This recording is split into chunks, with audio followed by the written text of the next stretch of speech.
Hello and welcome to my very first out of 6 Mission Impossible reviews. We're starting a brand new series, and that is Mission Impossible stuff. We are reviewing Mission Impossible 1 today, and I can't believe that there are 6 Mission Impossible films. And with that said, can we get some music rolling?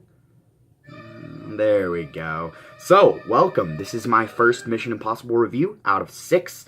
I have seen all the Mission Impossible films leading up to Fallout, and I'm going to review them here for you. So, what a great way to start with Mission Impossible 1. I like this movie. I definitely do. And, speaking of which, with reviews, I wanted to try something new. So with this Mission Impossible series, I had my cousin watch them all with me, so I could give you guys 2 separate scores, so you could get opinions from 2 different people on a movie. So it wasn't just me. So if I thought the movie was bad and he thought it was good, maybe you'll think it's good too, and you don't have to take my word for it. So yeah, I am trying 2 people at the same time, so you guys can get a better feel for the review. Alright, so let's get started. Mission Impossible, whether you know it as an action franchise or that one song you just happen to know how to play on the piano, is awesome, in my opinion. It's one of my favorite movie franchises, and that's actually why I decided to do this. So, Mission Impossible 1 is the first time that we get to see our beloved Tom Cruise on screen as Ethan Hunt for 6 Mission Impossible movies. And he is awesome in this film. He's awesome in all of these, and this is just the first little bit that we get to see him in. So, let's just start with the flaws, just to start out with the movie, so I can get into the good stuff towards the end. So, I have a lot of problems with this movie. A lot more problems than I have with future installments, except for 2, which we will be talking about soon. But there's a lot of things in this movie that really bug me. So let's get into those. First of all, the CGI is a bit outdated, which is to be expected, because if you didn't know, Mission Impossible 1 came out in 1996, so it was actually 22 years ago. So yeah, the CGI is expected not to look amazing. I mean, it doesn't look like Shark Boy and Lava Girl bad or anything, but it certainly is outdated. But, you know, that's okay. I mean, it's acceptable for something that came out in 1996. So yeah, the CGI is a little outdated. But other than that, the looks are pretty great.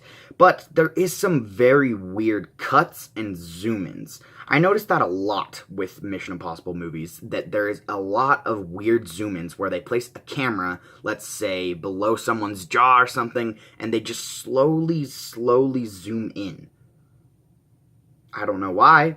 It doesn't add anything to it. It's just very awkward. And the first one tends to do this quite a bit. It always places the camera at such a weird angle at one's face, especially when a dialogue is going on between 2 characters. They'll switch the camera to the next person's face, but every time it'll be a little bit more zoomed in. And it just, I don't know why, but it kind of annoyed me. And I feel like there were some weird cuts. Like, there would be something happening, and then there's just a cut to something else, and then a cut back, and I was like, that didn't necessarily need to happen. But, you know, it's excusable. And I think that anyone should know before you go into a Mission Impossible movie, I mean, just expect everyone to be wearing a mask. I mean, 15 minutes in, he had already ripped 2 Scooby-Doo masks off. I mean, if that's telling you something, just be ready to be bamboozled, I guess. But, so, yeah, the first actual action scene, I guess, really Mission Impossible scene, I guess, where they are trying to get the information of everyone in the CIA or the Mission Impossible force. They're trying to get their information away from some guy so he doesn't leak it so everyone can see. I really like this scene. The opening scene is probably, well, at least the first 30 minutes of the film are probably my favorite part. I love the whole misty setting of the area. It's always very foggy, and I love that setting. I think it's fantastic. It's a great setting for any spy movie, and this one pulls it off really well. You get that classy elevator scene that haunted a couple of children, and I love that scene. I don't know why, but... And little fun fact about me, Mission Impossible 1 was actually the last Mission Impossible I saw. I don't know why. I don't know why I missed it, but then I came back and I was like, wow, I missed this. But yeah, also, I will mention, Mission Impossible 1, even if you've seen it multiple times, I've only seen it about 4 times now, but the plot is pretty hard to understand if you're not paying attention. Like, if you're just, like, on your phone during this movie, you're probably not going to know what's going on. Even if you've seen it a couple of times, sometimes I found the plot kind of hard to follow. And in the other Mission Impossible movies, the plot is pretty straightforward. So this one was a little confusing, but sometimes, even if you're paying attention, the plot is very hard to understand sometimes. So there are cool scenes in this movie. There's an awesome tunnel sequence towards the end with a train. That is very cool. There are a lot of good shots with directing. The villain is alright. The ending twist is pretty great. For the rest of these reviews and this one, I'm probably going to spoil things because this movie's 22 years old. So the reveal with the actual villain, I thought it was fine. It was alright. And that's really all it needs to be. So, there are a lot of good shots in this movie, but like I said, for every good shot, there's some awkward zoom in or weird cut that they chose to use, which I just don't understand why. And like I said, the movie is a little hard to follow sometimes, and the CGI is a bit outdated, but overall, I think that my review for this film is fairly positive. Mission Impossible 1 is a fun film, and, I mean, as many nitpicks as there are, I think that what it comes down to with Mission Impossible films is, did I enjoy the movie? And I'm gonna say yeah. Not as much as other ones, but I did enjoy it, and I think it's a fun mission film that at least everyone should see. Maybe once or twice, at least go give it a check before you go see the newest one.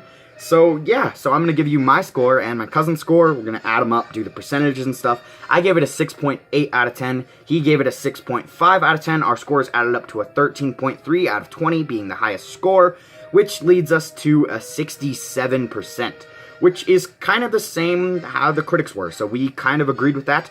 But we both thought the movie was definitely good. I would say it's a good film, not a great one, and he would say the same. Our scores were basically the same. They were just like a couple points, like 0.3 off. So yeah, I mean, we both had the same conclusions about the movie. There was a lot of things that bugged us, but some things that were pretty good. So overall, I'm going to give Mission Impossible 1 a pretty positive score. And yeah, I am very excited to review the rest of the Mission Impossible movies. Like I said, this is one of my favorite franchises. Thank you guys so much for watching. I can't wait to review Mission Impossible 2 very soon. Go check out this movie if you haven't seen it. It's pretty fun.